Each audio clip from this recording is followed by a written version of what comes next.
এই মুহূর্তে আছি আমি ভাঙ্গা ব্রিজ, ইসলামপুর ভাঙ্গা ব্রিজ। এটা হচ্ছে গাজীপুর চৌরাস্তা হাউজর ইসলামপুর ভাঙ্গা ব্রিজে। এখানে এসে দেখতে পেলাম অনেকগুলো বেলুন একসাথে উড়িয়ে ভাইটা দাঁড়িয়ে আছে।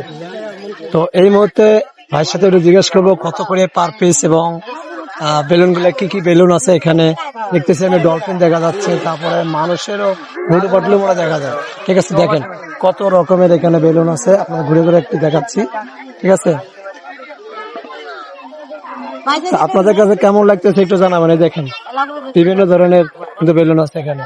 ভাইয়ের কাছে জিজ্ঞেস করবো, এই দেখেন ভাইয়ের কাছে জিজ্ঞেস পার পিস কত করে। ভাই কত করে বিক্রি করেন? 50 টাকা করে ভাই বিক্রি করে। চাইলেও আপনারা আসতে পারেন এই মুহূর্তে, কিন্তু শেষ হয়ে গেলে কিন্তু পাবেন না। তো সবাই দ্রুত আসেন, একটা করে সস্তায় পাবেন মাত্র 50 টাকা এক একটা বেলুন। ধন্যবাদ সবাইকে, ভালো থাকুন, সুস্থ থাকুন। আমাদের পেজটাকে একটু ফলো করে দিয়ে পাশে থাকবেন আর দেখবেন।